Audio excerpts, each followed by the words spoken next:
బియ్యం పిండి అప్పడాలు చిన్న చిన్న టిప్స్ తోటి పిండి కలిపి ప్రిపేర్ చేసామంటే అచ్చ షాప్లో కొన్నట్టు ఉంటాయండి. టేస్ట్లో కానీ చూడ్డానికి కానీ యాజ్ టీజ్గా ఉంటాయి అన్నమాట. ఈ అప్పడాల ప్రిపరేషన్లో చాలా తక్కువ ఇంగ్రీడియంట్స్ యూజ్ చేసి చేస్తాము. అండ్ ఎవరి హెల్ప్ లేకపోయినా ఒక్కరమే ఈజీగా ఈ అప్పడాలు ప్రిపేర్ చేసుకోవచ్చు. ఒక్కసారి వీటిని ప్రిపేర్ చేసామంటే సంవత్సరం అంతా కూడా స్టోర్ చేసుకోవచ్చు. ఆయిల్లో వేసినప్పుడు పువ్వులా పొంగి భలే టేస్టీగా ఉంటాయి, చాలా బాగుంటాయి అన్నమాట. అచ్చు షాప్లో కొన్నట్టు ఉంటాయండి. చాలా సింపుల్ ప్రాసెస్ అనమాట. ఈ అప్పడాల ప్రిపరేషన్లో నేనైతే ఒక కప్పు బియ్యం పిండి తీసుకుంటున్నాను. పొడి బియ్యం పిండి తీసుకున్నానండి. కావాలంటే తడి బియ్యం పిండి అని తీసుకోవచ్చు. ఒక కప్పు బియ్యం పిండికి కరెక్ట్గా 2 కప్పులు నీళ్ళు అయితే ఎగ్జాక్ట్గా సరిపోతాయి అన్నమాట. ఈ అప్పడాలు మనం నార్మల్గా అంటే ప్లెయిన్గా చేస్తున్నాం కాబట్టి ఎలాంటి ఇంగ్రీడియంట్స్ అయితే యూజ్ చేయట్లేదు. అంటే జీలకర్ర కానీ, పచ్చిమిరపకాయల తొక్కు, కరివేపాకు ఇలా రకరకాలుగా వేస్తుంటారు కదా, అలా అయితే వేయట్లేదు అనమాట. ఓన్లీ ప్లెయిన్గా చేస్తున్నాను అనమాట. సో బియ్యం పిండి నీళ్ళే తీసుకున్నాను. ఒక కప్పు బియ్యం పిండికి 2 కప్పులు నీళ్ళు పోసుకొని నీళ్ళు మరుగుతున్నప్పుడే కొంచెం వంట సోడా అండ్ రుచి సరిపడా సాల్ట్ వేసుకొని బియ్యం పిండి వేసేసి మంటని మీడియం ఫ్లేమ్లోకి అడ్జస్ట్ చేసుకొని స్మూత్గా కలిపేసుకోవాలి. పిండి చక్కగా మగ్గించేసుకోవాలి. అప్పుడు మనకి పర్ఫెక్ట్గా వస్తాయి అన్నమాట. మీరు ఒకవేళ పచ్చిమిరపకాయల తొక్కు కానీ, జీలకర్ర, కరివేపాకు ఇవన్నీ వేసుకోవాలంటే నీళ్ళు మరుగుతున్నప్పుడు వేసుకుంటే సరిపోతుంది. నేను ఆల్రెడీ ఇంతకు ముందు కూడా పోస్ట్ చేశానండి అప్పడాల వీడియోస్. కావాలంటే ఒకసారి మన ఛానల్లో చెక్ చేయండి. ఇలా పిండి అంతా కూడా స్మూత్గా కలుపుకుంటే పిండి చక్కగా మగ్గిపోతుంది అనమాట.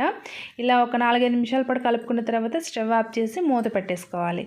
కనీసం ఒక పావు గంటనే రెస్ట్ ఇచ్చేసామనుకోండి, పిండి అంతా కూడా చక్కగా మగ్గిపోతుంది. ఒక పావు గంట తర్వాత మూత తీసి మరొకసారి చపాతీ పిండిలా కలిపేసుకోవాలి. ఈ అప్పడాలు టేస్ట్ అయితే చాలా బాగుంటాయి. మనం బయట షాప్లో కొంటాం కదా, టేస్ట్ అయితే అలానే ఉంటాయి అనమాట యాజ్ టీజ్గా.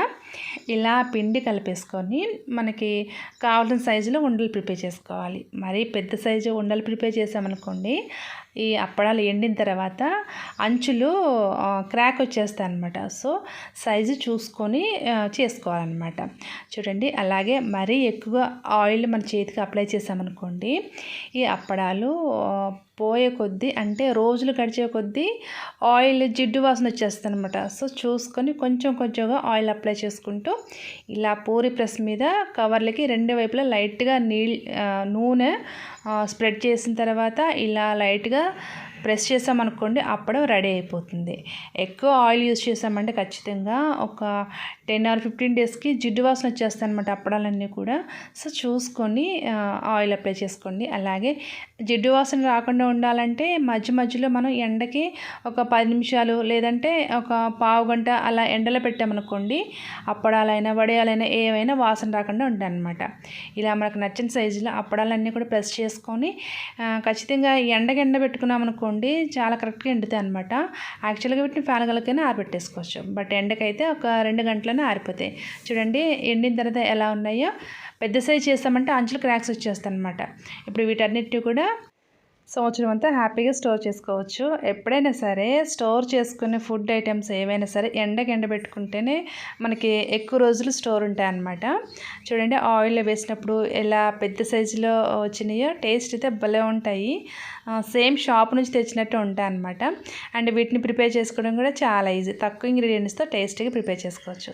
సో మరి ఈ వీడియో నచ్చినట్టయితే లైక్ చేయండి, అలాగే నా ఛానల్ సబ్స్క్రైబ్ చేయండి. Thank you for watching.